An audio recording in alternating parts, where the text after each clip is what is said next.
我的闺蜜叶婉莹是个大明星，她快死了，我捐了一只肾给她，移植手术很成功，她恢复得不错。可没过几个月，她让粉丝网暴我，还把我拉黑了。叶婉莹的极端粉丝袭击了我，我死在回家的路上。在临死前，我突然明白了她为什么要这样做。重生的那一刻，我正要签捐肾手术同意书，手悬停着没有动，人有些恍惚。我瞟了一眼躺在病床上面色苍白的叶婉莹，她在输液，手臂上的皮肤近乎透明，可以看见青色的血管。她的状态很不好。我扔掉了那支笔，不签了。怎么回事？叶婉莹的妈妈急忙问。叶婉莹勉强挤出一个笑容说：梅梅，是不是笔没有墨了？不是，我决定不捐了。我抬了抬眉。叶婉莹的妈妈急了：你不是莹莹的好朋友吗？你不是一直说要救她命的吗？你怎么能出尔反尔不捐了呢？我想明白了，这个肾我捐不了。莹莹，再见。说完，我抬脚要走。叶婉莹瞬间惊慌失措，她妈妈发疯一样冲过来想抓我，我赶紧躲在了医生的背后。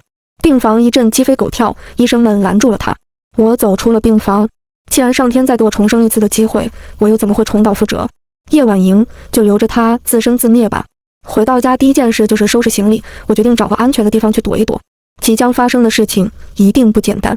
我用最快的速度买了一张去云南的机票，带着行李就跑了。果然当天微博上的热搜就爆了，当红明星叶婉莹的闺蜜临时变卦，拒绝捐肾，叶婉莹的生命岌岌可危。标题极其煽动，她的粉丝爆了我的微博，各种谩骂和死亡威胁，和前世一样的操作，只是节点提前了。稍晚，叶婉莹发了一条直播，在视频里她红着双眼，脸上却毫无血色，好一个病美人。任何人都有选择的权利，龙梅是我的好闺蜜，我一辈子的朋友，她不捐肾有自己的考量，你们不要再骂她了。我不想逼任何人，即便我快死了，我也希望我的好闺蜜能健康幸福的活着。梅梅，我们曾经约定好要去世界上那么多地方，希望我死后你替我看一看雪山，看一看花海，看一看星空。她这段话说的几度哽咽，最后晕倒过去，是旁边的工作人员给关掉了直播。真的很做作，道德绑架玩得很溜啊。我还记得前一世，在我捐肾后没几个月，他是这样对媒体说的：龙梅捐了个肾给我，我非常感激他，但是他觉得从此可以掌握我的身体了，他对我的日常行为说三道四，试图控制我的生活。我是个死过一次的人，我现在只想好好的活着，享受生活，享受自我，而龙梅觉得我亏欠他，试图用这个来对我进行精神控制。是龙梅自己要捐的，没人逼她捐。我当时瞳孔地震，简直不敢相信自己听到的一切。我们当了10年的好友，好到一个被窝里睡觉，吃同一个冰淇淋。他总是说：梅梅啊，除了男朋友和牙刷不能跟你分享，我其他的东西都可以给你。谁知这一切都是演的。微信铃声打断了我的回忆，男友打来了微信电话，因为防止定位，我已经把手机卡拔了。接通电话，男友张浩劈头盖脸就问：梅梅你跑哪里去了？到处都找不到你人，有什么事吗？你说好的给莹莹捐肾，怎么关键时候不捐了？我就知道他要问这一出。不想捐了，有问题吗？你这人怎么能出尔反尔呢？他都要死了，你捐个肾怎么了你？他在电话那头怒吼。我扑哧一声笑了。好你个张浩，捐个肾怎么了？张浩是叶婉莹的经纪人，他俩有染。上一世他约我回公寓去把话说清楚，我就死在了回去的路上。很难相信他和我的死无关。张浩，到底我是你女朋友还是叶婉莹是你女朋友？怎么听起来他才是你亲爱的呀？哦，让我想想，他的确是你亲爱的，你们俩背着我勾搭的那些脏事儿我都知道了，他里不知气也壮。龙梅，你发什么神经呢？你快给我回来，我们把误会解释清楚，他当我是智力障碍者呢。现在垃圾都实行分类了，您自觉点，去你该去的垃圾桶，别垃圾成精了在这里蹦跶行吗？我挂断电话，拉黑，一气呵成。再看过去，叶婉莹直播的热搜被顶第1位了，其中有一条留言引起了我的注意。她这级别的当红明星为什么和一个素人当闺蜜？因为她一直想要龙梅的肾，这条留言下很多人留言，所以顶得比较高。还没一会儿，这条留言被删了，叶婉莹干的。还好我截图了，迅速找到那个 ID， 给他发了一条私信。你知道些什么吗？他回复的还挺快，那你得把我从黑名单里捞出来。顾帆，原来是叶婉莹的前男友顾帆。我从微信黑名单里把他放了出来，给他打了一个招呼。他回了我一个狗头的表情。姑奶奶，终于知道你好闺蜜的嘴脸了，知道的不能更清楚了。顾帆和我打个语音电话，他提醒我电话里说不清，你现在在哪里？找个地方躲好了。我在大理拍戏，等我回去了找你。我沉默片刻，说道：我也在大理，就这要巧。顾帆也是个明星，之前很红。他和叶婉莹谈恋爱官宣的时候，微博还瘫痪了。但好景不长，他俩突然分手了。叶婉莹哭着告诉我是顾帆劈腿。网上突然就出了很多顾帆的负面消息，一件比一件可怕。那段时间是他的战时刻，他没戏可拍，商业代言解约，连要上院线的电影也被延后上映了。直到过了很久，事情淡了下来，他才开始工作，但只能接拍些不入流的网剧。当初我义愤填膺地把他拉黑了，现在回忆起来，他是被泼了脏水，他也是被叶婉莹害了。我把自己打扮得连亲妈都不认识，跑去他的酒店跟他见个面。他刚拍完戏，穿着一件白衬衣，露出锁骨，懒懒地瘫在床上。这家伙皮相真好，怪不得粉丝拿他照片舔屏。我直接开门见山地问：说说你知道的情况。龙梅，你这么心急，都不跟我叙叙旧。我一屁股坐沙发上，抓起旁边的矿泉水猛灌一口，他都危及我生命了，我能不急着了解一下情况吗？这事儿是我无意中得知的，顾帆告诉我，和叶婉莹谈恋爱后，无意中发现她的体检报告，她天生单肾，医生很早就判断她有一天肾会坏掉，可她根本没有告诉过任何人，包括顾帆和我。顾帆问她身体的情况，她就闪烁其词。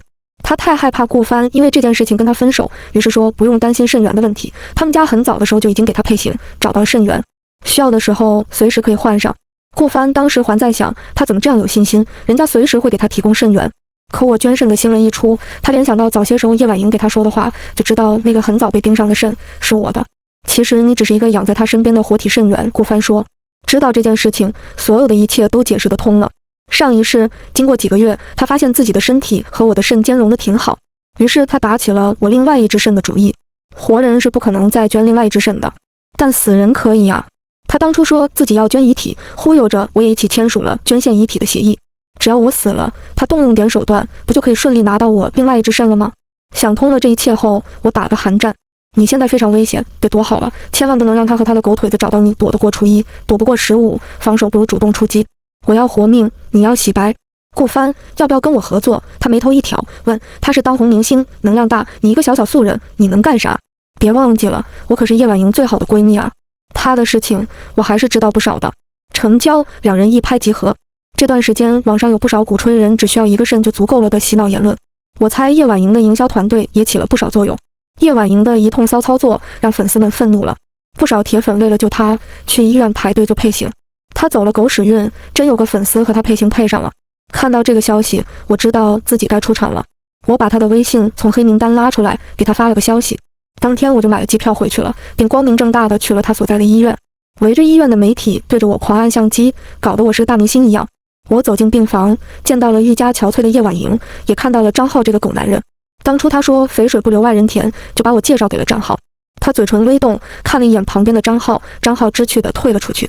他临走还不忘叮嘱他，有事情马上喊他。见房间没人了，我开门见山道：我知道你和张浩的事情了。叶婉莹立刻变白道：梅梅，你是因为这个事情才生气的吗？都是张浩的错，他用经纪人的身份威逼利诱我。我鬼迷心窍，梅梅，现在我得到惩罚了。你怨我也是应该的，一切都是我咎由自取。我心中冷笑，他不愧是童星出身，天生的演员。他可不是被经纪人玩弄于股掌的小明星。这几天我也想明白了，虽然我很生气张浩劈腿了你，但我和你10年的友谊不能说断就断。更何况你现在病得这么严重。小白花的眼底泛出泪光。我不跟着麦丽演戏，就是不尊重她的演技了。于是我动情地说，还记得10年前我们第一次见面时，你送了我一条项链，上面刻着一辈子的好朋友。那个时候我真的很感动，我真的把你当最亲的亲人啊！混蛋！小白花捂着脸失声痛哭求原谅。原谅你也行，你帮我一起搞死那个渣男，我太了解他了，他即便找到了新的肾，也不会放过我。守了10年的肾，怎么说也不能轻易放走。而张浩算什么东西？他答应了我，我和他抱在了一起，痛哭流涕。对面的高楼，有人将这一幕拍了下来。第二天的头条是钢铁姐妹花冰释前嫌，叶婉莹的闺蜜回来了。风评开始转向，有部分粉丝说我是看到有新的捐赠者出现才敢回来，有部分人说两个人抱一起痛哭，看起来感情真的很好。这里面混杂着各路水军、粉丝、路人，真真假假，谁说得清？我表达了对死亡威胁的担忧。叶婉莹说会在粉丝群里约束粉丝，而且热度压下去，我就没事了。放心吧，那些热搜花钱压一压就下去了。至于张浩，我直接开除就完了。这个事情等你做完手术再说，现在你的身体是第一位。我握着他的手，微笑着说。叶婉莹做完换肾手术，高烧不退。我一度以为还轮不到自己来动手，他就嗝屁了，但他还是挺了过来。还真是应了那句俗话，祸害1000年。在他生命垂危之际，顾帆来看他了，甚至在 ICU 外不眠不休守了2夜。狗仔拍到了这一幕，刚压下去的舆论又爆了，粉丝们争论不休，有的认为是患难见真情，有的认为是渣男想洗白。顾帆跟我说，当初他们分手是因为他发现了他那些烟杂事，决定远离他。但叶婉莹还爱着顾帆啊，只是他得不到就毁了他，这种性格着实太可怕了。叶婉莹醒来，第一眼看见胡子拉碴的顾帆，感天动地，两个人就复合了。顾帆推掉了工作，整天在医院守着她，两个人蜜里调油，感情好得不得了。有时候我想感叹那些骂顾帆演技不好的人，可睁眼看看吧，顾帆的演技简直是奥斯卡影帝级别呢。叶婉莹的妈妈表示很满意，主动给两人让出了空间。张浩将一切看在眼里，简直快气炸了。他很讨厌顾帆，在叶和顾谈恋爱的时候，他就各种内涵过顾帆。我那时候以为他是怕叶婉莹被渣男骗了感情，其实他是嫉妒。嫉妒是一条毒蛇，它可以使人发狂，也可以让人毁灭。光我这个移动肾源要求叶婉莹搞死张浩还远远不够，顾帆是那个最好的催化剂。张浩趁着顾帆不在的时候，在叶婉莹耳边说顾帆是想利用她生病的热度洗白重返巅峰。叶婉莹白他一眼，吃着男友刚剥好的橘子，笑盈盈地说：“让他重返巅峰，我乐意，我高兴。你少管我的私事。”张浩指着他的鼻子，声调都变了：“什么叫你的私事？你是个艺人，你没有私事。你的情感生活会影响事业发展，我怎么就不能管了？”叶婉莹很不高兴地把碗重重放下。张浩，我是你的老板，我是不是平时对你太好，导致你蹬鼻子上脸了？你把龙梅惹生气，害我差点挂掉的事情，我还没找你算账呢。张浩碰一鼻子灰。顾帆在门口偷听够了，推门进来，张浩愤懑地和他错身离开。顾帆把这事儿告诉我时，我知道嫉妒的种子已经在疯长了。网上讨论顾夜恋的时候，突然有了一种不和谐的声音。有人根据叶婉莹和经纪人张浩的合照，分析他和张浩有不可告人的关系。什么合照的时候叶婉莹身体偏向张浩了？什么叶婉莹挽着张浩的胳膊时蹭上去了呀？什么张浩微博晒带着跟叶婉莹同款的表了？总之分析的头头是道。接下来有很多不明真相的群众开始附和，这股声音出乎意料地壮大起来。叶婉莹生病在床，和张浩又闹翻了，所以根本没精力管网上那些言论。我十分贴心地拿着这些帖子来到了他的病床前。你看，有人想故意搞你。小白花一看这些帖子，差点气死。我故作惊讶道：“顾帆还不知道你和张浩的事儿吧？”一句话戳到叶婉莹软肋，她忙不迭捂住我的嘴，心虚地往门口望。你千万别跟他说。放心，我肯定不会告诉顾帆。但你不能阻止他上网，不能阻止他亲朋好友告诉他这些内容吧？我觉着这些帖子是有人故意写的。你说，该不会就是张浩自导自演吧？叶婉莹犹豫了一下，对我说道：“美美，我得请你给我帮个忙。”他说要在言论进一步扩大之前开除掉张浩，但张浩是他的经纪人，手里握有一些他的把柄，他要我帮忙提前把那些证据取回来。我的合同，他小声地对我说，这些都是张浩帮我搞定的，那些合同不能留在他手上，你帮我取回来，我就没有把柄在他手上了。我就笑了，怎么着也和张浩谈了2年，他合同放在那个保险箱里，我熟啊。张浩的那个房子是叶婉莹给他住的，得到他的首肯，我喊了个搬家公司，输入熟悉的密码，光明正大的进到房子里，把家具都搬空了。你猜怎么着？在搬家具的时候，我无意中发现了床头的隐藏摄像头。张浩在自己床头装什么隐藏摄像头？我眉头一皱，发现此事并不简单，于是我打开了他的电脑。在摄像头的云端软件里，我发现了他和叶婉莹不可描述的视频。好家伙，他为了能够掌控他，做到了这种地步，真的好辣眼睛。估计他拿出视频来威胁叶婉莹，他就不敢对他下手了。我怎么会让他如意呢？我拷贝了一份视频，把云端的文件删得干干净净。保险箱嵌在墙里搬不走，可是他这个人懒，密码只有2-3个，我一下就是出来了。保险箱里有叶婉莹签的合同，还有 U 盘若干，我纷纷扫进了包包里。做完这一切，我和搬家公司麻溜地离开了小区。我没有回自己家，顾帆给我提供了一个安全的住处。我回到那里，打开电脑，查看了 U 盘，里面是叶婉莹持股公司做假账的证据，还有他花钱黑顾帆的聊天记录，以及种种见不得光的黑幕。好家伙，拿出任意一种记录都能打得叶婉莹无法翻身。不得不说，张浩还是蛮有心机，他一直在当叶婉莹的刀子，做那些见不得光的事情，所以他也最清楚他的手段，于是他给自己留了退路。我把资料都整理好，和顾帆发了信息，沟通了一下最新进展。张浩还没有找去医院，说明他还没回家。我赶紧回到医院，给叶婉莹说了新发现，这么刺激的事情可不能我一个人激动。他听完张浩录视频的事情，心电图一下子飙高了。我忙不迭安慰他，放心，我把他电脑都搜了一遍，应该都删干净了，云盘里的数据也清理掉了。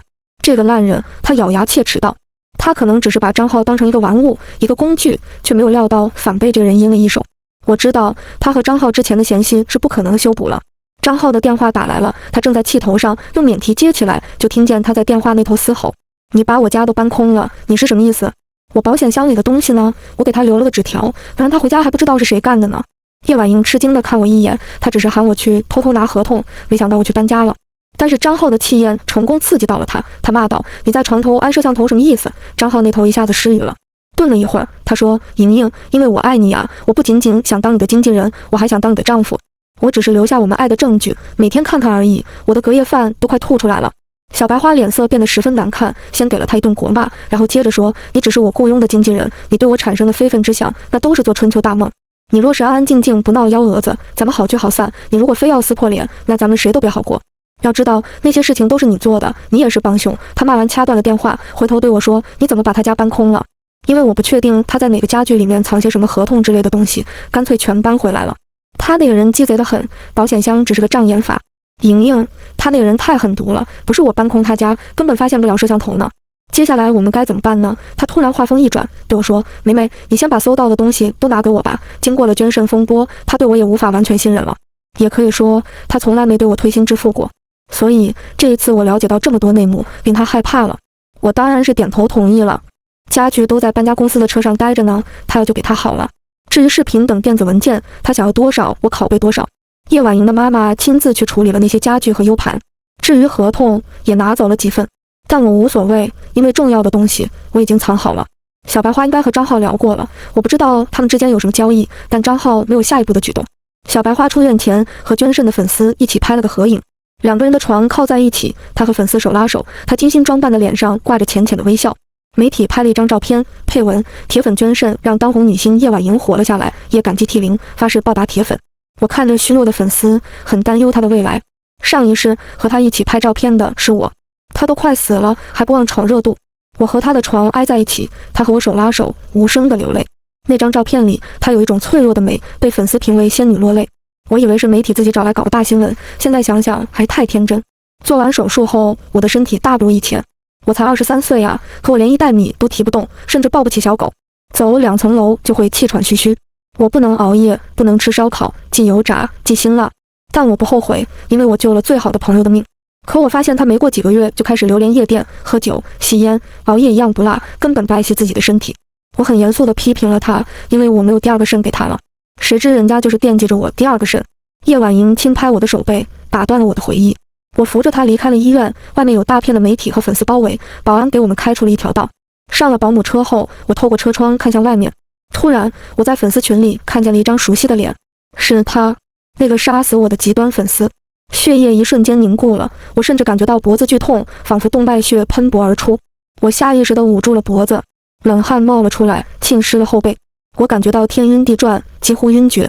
梅梅，你怎么了？叶婉莹察觉到我的不对劲，我死死地抠住车窗把手，盯着窗外。那个极端粉丝戴着鸭舌帽，穿着后援会的卫衣，往保姆车这边挤。他人高马大，所以在粉丝堆里特别显眼。叶婉莹随着我的目光看过去，撇了撇嘴角，这个男人我认识，他是我的狗皮膏药粉丝。张浩都找他谈过几次了，总有一天我要想办法把他弄进去。我整个人缩在座椅上，后背汗涔涔，空调一吹凉飕飕。叶婉莹利用极端粉丝杀死我，顺利把极端粉丝送入大牢，真的好手段。对了，莹莹，当初我们俩不是一起签了遗体捐赠协议，前几天我就把自己的那份撤销了。什么？叶婉莹大惊，旋即马上调整了面部表情。不愧是经过了表情管理训练的人。其实光撤销一个遗体捐赠协议，他大可不必如此吃惊。他的反应告诉我，没有结束，只要这些坏人不亡，一切就没有结束。叶婉莹和张浩的留言，随着张浩的离职，新经纪人上岗，渐渐的没了热度。这里面肯定有花钱的成分在，不过网民们本来也善于遗忘。本以为叶和张会狗咬狗，看来事情并没有这么顺利，得搞大事了。微博第一八卦账号突然宣布了周一见，要发布个今天剧瓜。酝酿了一个周末，该账号突然甩了一张叶婉莹和张浩的合影。本来就有前期预热，这一下子网络就爆了。粉丝们一口咬定这是 P 图，认为叶婉莹是被黑了。粉丝还反咬狗仔，声称要去举报这个账号。粉丝在各种骚操作中求锤的锤，该账号在第二天不急不慢地放了第二张合影，声称如果有需要还有视频。这2天叶婉莹的公关估计急得头发都掉了不少，叶婉莹更是快疯了。这种消息一出来，基本就结束了她的演艺生涯。他打电话给张浩，说不是都给他钱了吗？他为什么还要整死他？张浩肯定不承认，那是他给的喽。叶婉莹又打电话喊我过去，我掐准点到了他家。他红着一双眼，看起来彻夜未睡。他哑着嗓子问：“梅梅，你告诉我那些视频是谁泄露出去的？他怀疑我了。”我发挥了毕生演技，抱着他嚎啕大哭，都怪我，肯定是我当时没找全，没给他删干净。张浩就是个变态，他录了这些东西，肯定在其他地方有备份。他拿了钱还不够，还想拉着你玉石俱焚。他疑虑了，态度和语气也缓和了不少。其实我也怀疑是张浩，刚才问你只是因为视频的事情，就我们几个人知道。我如果要害你，就不会告诉你视频的事情了。我还在说着，房门开了，顾帆黑脸站在门口。他只是站着，就感觉到背后黑云压境。嘿，救场的人来了！好你个清纯女性叶婉莹，兔子都不吃窝边草呢，你竟然睡自己的经纪人！这个男人还是你闺蜜的男友。顾帆一脸嫌弃，我不知道你道德竟然如此败坏了。枉我还对你一片真心，现在就当是喂狗了。叶婉莹，我们分手吧！小白花慌了，她跑过去抱住顾帆的大腿，低声下气地哀求道：“我是被张浩那条狗坑了，他给我挖的陷阱。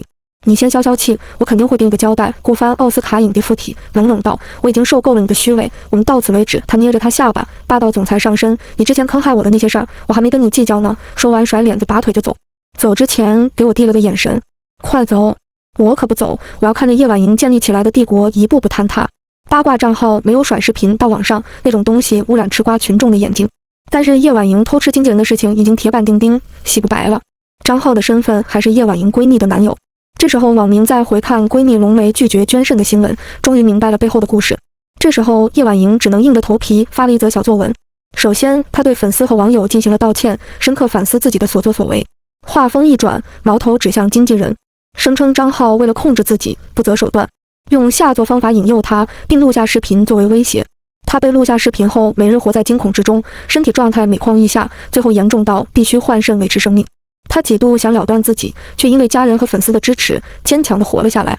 后来他想明白了，死都不怕，他还怕这个视频吗？他决定和张浩分道扬镳。张浩果然拿出视频散播在网上，想整死他。我的天啊，这作文真的是精彩，堪称公关范本。他把自己塑造成了一个受害者，而且这招似乎真的起了效果。还没有脱粉的粉丝们开始辩称他是被渣男害了，应该取证让渣男进去。我想这个时候张浩可能坐不住了。微信聊天消息上，小视频漫天飞。所以张浩果然还留有备份数据，他已经破罐子破摔了。还有粉丝跑到顾帆的微博底下说：“哥哥，快点去支持姐姐。”顾帆的粉丝回骂：“我们不捡垃圾。”这时候又有猛料出来了。张浩作为中间人，花钱找人黑顾帆的聊天记录全都曝光了，上面明确写着是叶婉莹受益。那段时间，顾帆所有的黑料都和聊天记录一一对应上了。终于真相大白，顾帆的粉丝欢呼雀跃，叶婉莹的粉丝晋升了。顾帆也写了篇小作文，表示第一次分手是和叶婉莹三观不合，分手后自己虽然被黑，但是从未想过是叶婉莹做的。而看到叶婉莹生命垂危，他义无反顾地回到了她的身边。即便看到张浩和他的合照，他也听信了他的解释。可没想到，一切黑料的始作俑者竟是这朵看似清纯的小白花。他痛心不已，决定跟他断绝关系。一时间，心疼顾帆的词条也上了热搜。张浩死了，叶婉莹的极端粉丝袭击了他，他当场死亡。我听到这个消息的时候，下意识地捂住了自己的脖子。还好这一世死掉的人不是我。那个粉丝戴着鸭舌帽，穿着叶婉莹后援会的卫衣，干掉了张浩也不走，就坐在现场等着被逮捕。我很想问他，张浩和极端粉丝一并解决了，他开心不开心？不管他开心不开心，反正我很开心。这段时间，叶婉莹躲在家闭门不出，我看着她身边的人越来越少。当你繁荣富贵的时候，身边的人都巴结过来；当你一败涂地的时候，身边的人自然如鸟兽散。大家心知肚明，叶婉莹的演艺生涯算是完了。品牌代言纷纷跟她解约，电影投资方也找她来要损失费，她要赔好大一笔钱呢。我帮她算了算，赔完这些钱，她也就剩下20亿了。这20亿足以让她富足的过完下半生，那可怎么行？所以另外一个雷来了，叶婉莹签2份真假合同的消息不胫而走，合同原件直接送到了相关单位门口，还贴心附加上了叶婉莹公司做假账的电子文档，节省了工作人员很多时间呢。人家一查，乖乖不得了，补交加上罚款，足足20亿呢。叶婉莹的资产被冻结，20亿一瞬间就没了。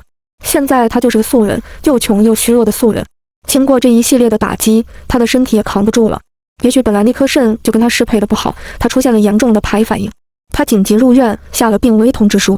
当初捐肾的粉丝在医院外痛哭流涕，大声斥责叶婉莹，要求她把肾还给自己。可这个世界哪有什么后悔药吃？叶婉莹的家人喊我去医院，顾帆要我别去，我没答应。我借了他的保镖，带着去了医院。